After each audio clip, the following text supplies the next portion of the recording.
نحمدہ و نصلی علی رسولہ الکریم اما بعد۔ زکوٰۃ کے کچھ موٹے موٹے مسائل آپ کے سامنے آ چکے کہ زکوٰۃ کس پر واجب ہوتی ہے اور کن چیزوں پر واجب ہوتی ہے۔ اسی طرح زکوٰۃ کے سلسلے میں یہ بات بھی پیش نظر رہے کہ زکوٰۃ میں ہم کیا کیا چیزیں ادا کر سکتے ہیں۔ یاد رکھیں، سب سے افضل تو یہ ہے کہ ہم زکوٰۃ میں نقدی یعنی رقم کی صورت میں کسی کی اعانت کریں،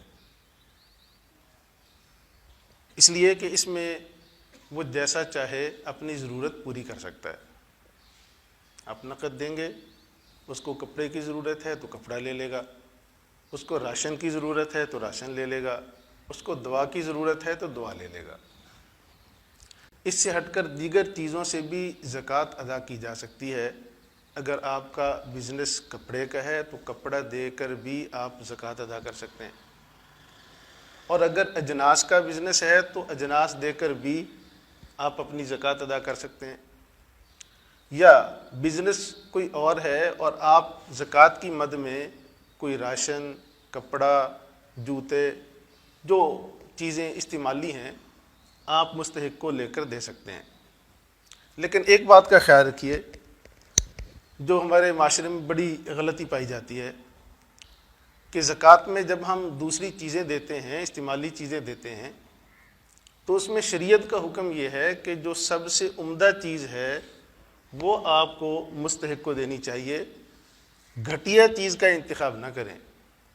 قرآن کریم نے بڑے واضح انداز میں اس بات کو بیان کیا، یا ایھا الذین آمنوا انفقوا من طیبات ما کسبتم ومما اخرجنا لکم من الارض۔ اے ایمان والو، یہ جو تم خرچ کرتے ہو نا زکوٰۃ کی مد میں کچھ، تو من طیبات ما کسبتم، تمہاری کمائی میں جو سب سے عمدہ ہو اسے خرچ کیا کرو۔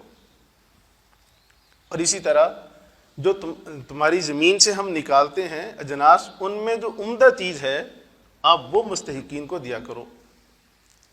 آگے پھر اور واضح انداز سے فرمایا، وَلَا تَيَمَّمُوا الْخَبِيثَ مِنْهُ تُنْفِقُونَ وَلَسْتُمْ بِآخِذِيهِ۔ تم گھٹیا کا قصد نہ کیا کرو، وَلَا تَيَمَّمُوا الْخَبِيثَ، گھٹیا کا قصد نہ کیا کرو اپنی چیزوں میں جو زکوٰۃ میں دے رہے ہو، کہ اگر وہی چیز تمہیں دی جائے تو تم اپنے لیے قبول نہ کرو۔ ہاں بالکل چشم پوشی کرتے ہوئے کہ اب کیا کہیں، اب لو، جو تم اپنے لیے پسند نہیں کرتے وہ مستحق کو نہ دو۔ کیوں؟ اس لیے کہ عام طور پر دیتے وقت آدمی کا یہ ہوتا ہے کہ میں دے رہا ہوں، اس مستحق کو دے رہا ہوں تو یہ بیچارہ تو کمزور ہے، اس طرح کی چیز بھی دے دیں گے تو چل جائے گی، چونکہ میرا سٹیٹس اونچا ہے اس کا سٹیٹس نیچا ہے، ان کو چھوٹی موٹی چیز گھٹیا بھی دے دی تو کوئی حرج نہیں ہے۔ میں ہمیشہ عرض کرتا رہتا ہوں، ایک بات ذہن میں رکھا کریں، آگے قرآن آیت میں بھی اس کی طرف اشارہ ہے۔ فرمایا کہ یہ جو تم صدقہ دیتے ہو، زکوٰۃ دیتے ہو، یہ در حقیقت تم اس فقیر کو نہیں دے رہے جس کو تم دے رہے ہو، یہ تم ڈائریکٹ اللہ کو دے رہے ہو، اور اللہ کے واسطے سے فقیر تک پہنچتی ہے۔ حدیث پاک میں ہے، الصدقہ تقع فی کف الرحمن قبل ان تقع فی کف الفقیر۔ یہ جو تم صدقہ دیتے ہو نا، یہ سب سے پہلے اللہ کی ہتھیلی میں جاتا ہے، اللہ کی مٹھی میں جاتا ہے، اور اس کے بعد پھر فقیر کی ہتھیلی میں جاتا ہے۔ تو جس اللہ نے یہ تمہیں دولت دی ہے اس کو تم گھٹیا دے رہے ہو اور سوچ یہ رہے ہو کہ میں فقیر کو دے رہا ہوں۔ فقیر اللہ کا نمائندہ ہے۔ آپ یہ دیکھیے کہ یہ جتنے صدقات ہیں اللہ کو دیے جاتے ہیں، اور ان کی وصولی کا وکیل اللہ نے فقیر کو مقرر کیا ہے۔ یہ اللہ کا مقرر کردہ ہے، اس کو آپ حقیر نہ سمجھیں۔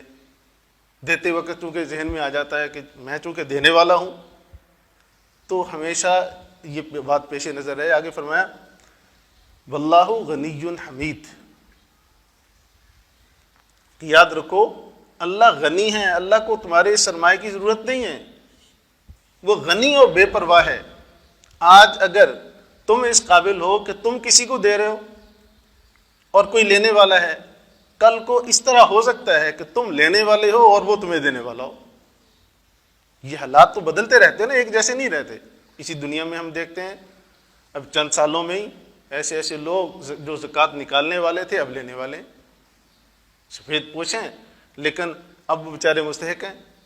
تو ان حالات سے ہمیشہ ڈرتے رہنا چاہیے. اور دوسری چیز یہ کہ بلکہ قرآن کریم میں دوسری جگہ تو واضح انداز میں فرمایا لن تنالوا البر حتى تنفقوا مما تحبون. لن تنالوا البر، تم حقیقی نیکی حاصل کر ہی نہیں سکتے جب تک کہ اپنی محبوب چیز تم اللہ کے راستے میں صرف نہ کرو. سب سے محبوب چیز تم دو تو پھر اصل نیکی تک پہنچتے ہو، ورنہ تو کیا کہنے گلوں گلامہ لایا. عام طور پر ہوتا ہے ابھی زکوٰۃ کے دینا نا، کپڑے کا بزنس ہے، جو کپڑا سارا سال نہیں چلا نا اٹھا کے فقراء کو دے دیں گے زکوٰۃ کی مد میں. اور اجناس کا بزنس ہے جو سب سے ردی ہے وہ اٹھا کر ہم فقراء کو دے دیں گے زکوٰۃ کی مد میں. چلو جی یہ میرا فریضہ بھی ادا ہو جائے اور جو میری چیز بھی نکل جائے. یاد رکھو ایسا قصد نہ کیا کرو، یہ آپ نیکی تک نہیں پہنچ رہے بلکہ برائی تک پہنچ رہے ہیں. دوسرا مسئلہ زکوٰۃ دینی کن کو چاہیے. تو اس میں کوئی شک نہیں کہ سب سے پہلے آپ کے قریبی رشتہ دار ہیں، آپ ان کو زکوٰۃ دیں. نظر رکھیں اپنے خاندان پر کون کون واقعی مستحق ہیں، آپ ان کو زکوٰۃ دیں. اور اس کے بعد قرآن کریم میں اسی یہ جو رکوع ہے اس سے آگے چل کر سورہ بقرہ کی آیت نمبر 273 ہے غالباً، للفقراء الذین احصروا فی سبیل اللہ لا یستطیعون ضربا فی الارض. فرمایا کہ اس تمہاری زکوٰۃ کے اصل مستحق وہ لوگ ہیں جو اللہ کے راستے میں ٹھہرے ہوئے ہیں، رکے ہوئے ہیں. لا یستطیعون ضربا فی الارض، وہ زمین میں چلنے پھرنے کی اس اللہ کے راستے میں ہونے کی وجہ سے استطاعت نہیں رکھتے. عام حالات میں تو وہ کما سکتے تھے لیکن اس اللہ کے راستے میں ہونے کی وجہ سے وہ کمائی تک نہیں پہنچ رہے، ان کو اللہ کے راستے نے روکا ہوا ہے. حضرت عبداللہ بن عباس رضی اللہ تعالیٰ عنہ نے اسی آیت کی تفسیر میں فرمایا کہ اس جو فرمایا گیا احصروا فی سبیل اللہ، اس سے مراد حضور علیہ الصلوۃ والسلام کے مدرسے کے جو صفہ کے طلبہ تھے وہ مراد ہیں. کوئی بڑی عمر کے تھے، حضرت ابو ہریرہ رضی اللہ تعالیٰ عنہ، حضرت ابو ذر غفاری رضی اللہ تعالیٰ عنہ، حضرت سلمان فارسی رضی اللہ تعالیٰ عنہ. یہ حضرات سارے حضور کے اس مدرسہ میں صفہ کے اندر زیر تعلیم تھے اور ہر وقت چونکہ قرآن سنت سیکھنے میں مصروف تھے، باہر تجارت کے لیے بزنس کے لیے نہیں جا سکتے تھے، تو اس کی طرف توجہ نہیں تھی مسلمانوں کی. یہ بیچارے پڑے رہتے تھے، فاقہ بھی آ جاتا تھا. تو آسمان سے آیت اتری کہ ان فقراء یہ تمہاری زکوٰۃ کے اصل مستحق ہیں، ان کو دیا جائے جو لا یستطیعون ضربا فی الارض، جو زمین میں چلنے کی استطاعت نہیں رکھتے. اور آگے فرمایا لا یسألون الناس الحافا یحسبهم الجاہل اغنیاء من التعفف. دو صفات کہ وہ ایک تو کسی سے مانگتے نہیں ہیں، ہاتھ نہیں پھیلاتے ہیں، اور ناواقف آدمی ان کو دیکھ کر چونکہ وہ کسی سے سوال نہیں کرتے یہ سمجھتا ہے کہ یحسبهم الجاہل اغنیاء، ان کو مالدار سمجھتا ہے، یہ بڑے مالدار ہیں، ان کو پیسوں کی کیا ضرورت. فرمایا لیکن وہ چونکہ کسی سے مانگتے نہیں ہیں، تمہیں خود دیکھنا چاہیے، ان تک پہنچانی چاہیے زکوٰۃ. تو یہاں سے وہ بھی بعض لوگ یہ کہہ دیتے ہیں کہ جی یہ جو زکوٰۃ ہوتی ہے تو یہ اگر وہ دینی طلبہ کھائیں گے تو اس سے کس طرح کا صحیح علم آئے گا. میں عرض کیا کرتا ہوں یہی زکوٰۃ حضرت ابو ہریرہ رضی اللہ تعالیٰ عنہ نے کھائی. اللہ نے مستحق ہی ان کو قرار دیا ہے، ان کے لیے پاکیزہ ترین مال تھا. گچھے کھجوروں کے، دوسری اجناس کے وہاں صفہ میں آتے تھے، اور ذرا صحابہ کرام یہی کھا کر، لوگ تانا دیتے ہیں صدقہ کھا کر پڑھتے ہیں.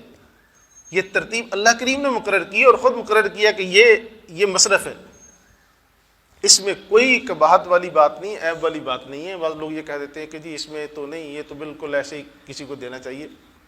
فرمایا یہ تمہارے جو صدقات کے اصل مستحق ہیں. موجودہ زمانے میں ایک پروپیگنڈا بھی ہے اور یہ سمجھا جاتا ہے کہ جی بس عام انسانیت کی خدمت ہو. یاد رکھو اس میں یہ انسانیت کی خدمت سے انکار نہیں ہے، جو مستحق ہے اس تک بھی پہنچائیں. لیکن اس سلسلے میں جو اللہ تعالیٰ نے فرمایا اس وقت صحابہ اکرام کو متوجہ کیا کہ یہ تمہاری زکوٰۃ صدقات کے اصل مستحق ہیں. اس میں کیا ہوگا تم جو صدقہ زکوٰۃ دے رہے ہو یہ تمہارا فریضہ بھی ادا ہو رہا ہے، صدقہ بھی ادا ہو رہا ہے، اور تمہارا صدقہ جاریہ بھی بن رہا ہے کہ تم دینی نشر و اشاعت میں شریک بھی ہو رہے ہو، کیونکہ اس کے ذریعے جتنا بھی ہے وہ سارا سلسلے چلتے ہیں، دنیا کے اندر دین عام ہوتا ہے، تو اس میں آپ ان سلسلوں کے اندر بھی شریک ہو جاتے ہو، یہ بہترین صدقہ جاریہ بھی ہے۔ دیکھیں، ایک آپ زکوٰۃ دیتے ہیں ایسے لوگوں کو جو نماز بھی نہیں پڑھتے، ایسے لوگوں کو زکوٰۃ دیتے ہیں کہ جو آپ سے زکوٰۃ لی اور جا کر سگریٹ خریدی اور پینا شروع کر دی، نشہ لیا اور پینا شروع کر دیا۔ ہم انسانیت کی خدمت کر رہے ہیں یا ان کے اس گناہ میں تعاون کر رہے ہیں؟ آپ نے زکوٰۃ ادا کی، اس نے جا کر نیٹ پیکج کروا لیا، سارا دن نیٹ پہ پڑا ہوا بیکار گھر میں۔ آپ دیکھ رہے ہیں نا، ہم بھی سارا دن مشاہدہ کرتے ہیں حالات۔ تو سب سے بہترین چیز ایک تو یہ زکوٰۃ دینے میں سب سے بہترین چیز ہے کہ آپ ایسے آدمی کو تلاش کریں جو سفید پوش ہے اور دین کی طرف راغب ہے۔ آپ اپنی زکوٰۃ سے اس کو دین کی طرف لانے کے لیے اس کو استعمال کریں کہ ہاں بھئی نماز کے لیے آیا کرو، کچھ قرآن، کچھ وہاں فلاں مجلس میں بیٹھا کرو۔ وہ ایک اپنی اس دنیا میں مگن ہے اور آپ اس کو اور اس پر کر رہے ہیں کہ بد محنت رہو، آپ کی زکوٰۃ کے ساتھ تعاون ہوتا رہے گا۔